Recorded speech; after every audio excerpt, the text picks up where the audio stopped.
Democracy में सरकार सेवक होती है, स्वामी नहीं। इस सरकार ने स्वामी बनने की मूर्खता की है और ये मूर्खता का परिणाम आप कर्नाटक में देखना, मध्य प्रदेश में देखना, छत्तीसगढ़ में देखना। जब तक इन लड़कियों के आंसू गिरेंगे धरती पे, ये आंसू जब निकलते हैं तो हम मातृशक्ति, हम इनकी माँ हैं, लेकिन इन आंसुओं का बदला जरूर लेंगे। सरकार गूंगी बहरी होगी, उसको जाग जाना चाहिए।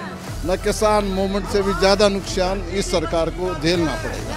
नारों से काम नहीं होने चलेगा। 9 साल नारे देकर लोगों को बेवकूफ बनाया है। वर्तमान सरकार जनता को बेवकूफ नहीं बना सकती, सरकार को जाना ही पड़ेगा। इस वक्त जंतर मंतर पर मैं मौजूद हूँ और अब बता दूं कि अभी भूपेंद्र हुड्डा जी यहाँ से होके गए हैं। दीपेंद्र हुड्डा यहाँ पे जो पहुंचे थे फिर से एक बार पहलवानों के बीच में।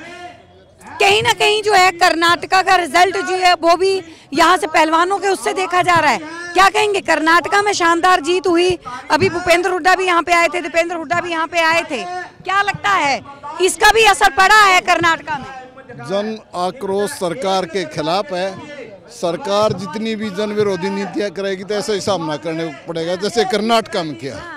ये देश की शान है, करीम है, जो देश के सम्मान को बढ़ाते हैं। उनके साथ न्याय नहीं होगा तो आम आदमी क्या सोचेगा? तो इसलिए सरकार गूंगी बहरी होगी, उसको जाग जाना चाहिए। न किसान मूवमेंट से भी ज्यादा नुकसान इस सरकार को झेलना पड़ेगा। अगर देखें एक बार जो है वो हिमाचल के अंदर जो है झंडा गाड़ चुकी है एक बार फिर से कांग्रेस। अब कर्नाटका के अंदर जो है आज शानदार जीत जो है हासिल की। एक जश्न का जो माहौल है। 24 में कैसे देख रहे हैं कि कांग्रेस जो है अपना परचम लहरा पाएगी? इसका भी बृजभूषण शरण वाले मुद्दे का भी असर जो है वो देखने को मिलेगा बहुत ज्यादा, क्योंकि ताकत जनता के पास है, सरकार के पास नहीं। सरकार तो उसकी सेवक है और वर्तमान सरकार जनता की भावनाओं को अनदेखी करते हुए स्वामी बनने का प्रयास कर रही है। ये डेमोक्रेसी का प्रिंसिपल नहीं है। इसलिए जनता की इच्छा के अनुसार अगर मोदी सरकार चलाएगा तो बच पाएगा, और जनता की इच्छा से खिलवाड़ करेगा तो जनता सबक सिखाने का काम करेगी, सरकार बचेगी नहीं। उल्टी गिनतियां शुरू हो गई है और अब तो सरकार को जाना ही पड़ेगा। इलेक्शन हवा से जीता जाता है और मोदी के खिलाफ हवा चल पड़ी है। आप कहीं भी किसी भी स्टेट में इलेक्शन होगा तो कर्नाटका से बुरी हालत सरकार की होगी, देखने को मिलेगी।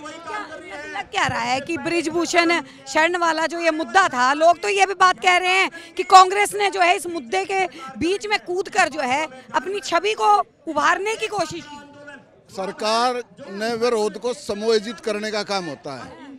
सरकार ने ये मुद्दा दिया है कि इसको सेटल कर देती, 3 महीने पहले बिताए थे बच्चे, उनको सेटल कर देती तो मुद्दा खत्म हो जाता।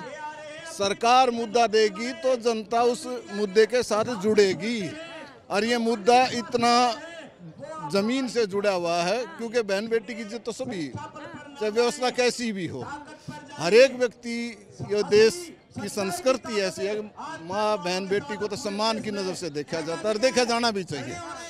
कहने से नहीं होता, करने से होता है। कहते तो बहुत कुछ है, बेटी पढ़ाओ बेटी बढ़ाओ, लेकिन करते तो कुछ भी नहीं। नारों से काम नहीं होने चलेगा।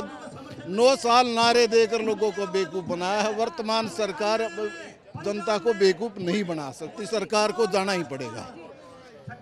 तो देखिए लगातार अगर बात की जाए तो दीपेंद्र हुड्डा और भूपेंद्र सिंह हुड्डा जो हैं यहाँ पे पहलवानों के बीच में पहुँच रहे थे, लेकिन हाँ जी जनता डेमोक्रेसी में सरकार सेवक होती है, स्वामी नहीं। इस सरकार ने स्वामी बनने की मूर्खता की है और ये मूर्खता का परिणाम आप कर्नाटक में देखना, मध्य प्रदेश में देखना, छत्तीसगढ़ में देखना। मतलब ये जीत के शुभ संकेत बीजेपी को मिलेंगे नहीं। बीजेपी के खिलाफ हवा चल रही है और उस हवा में इस मूवमेंट्स का बहुत बड़ा योगदान है।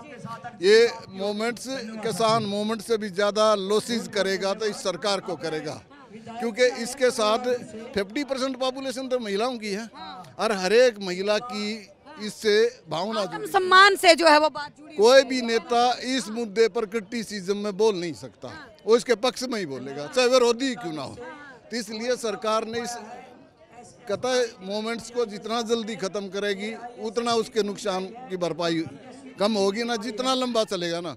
उतना सरकार को गैरत में भेजने का काम। आगे नुकसान जो है वो मिलने वाला है। कर्नाटका में एक पछाड़ जो है कांग्रेस ने दी है, क्या लगता है इस मुद्दे से जोड़ा जा रहा है? हाँ जी, मैं हरियाणा से सलोचना हुड्डा नाम है मेरा, और जी हम इन लड़कियों के समर्थन में आए हैं। खिलाड़ी लड़की हैं जो कि देश का गौरव है, और इन्होंने हमारे तिरंगे झंडे को 4 चांद लगा दिए। और जो कि अब ब्रजभूषण है, उसने इतना घिनौना पाप करके इन लड़कियों के साथ हरकत की है, इसलिए हम इनको माफ नहीं करेंगे। और जब तक इन लड़कियों के आंसू गिरेंगे धरती पे, ये आंसू जब निकलते हैं तो हम मातृशक्ति, हम इनकी माँ हैं, लेकिन इन आंसुओं का बदला जरूर लेंगे। तो देखिए कर्नाटका के अंदर एक पछाड़ जो है वो देखने को मिली है कहीं ना कहीं बीजेपी को। ब्रिजभूषण मामले से इस चीज को जोड़ा भी जा रहा है कि कहीं ना कहीं कर्नाटक तक भी जंतर मंतर की ये आवाज जो है, ये गूंज जो है वो पहुंची है।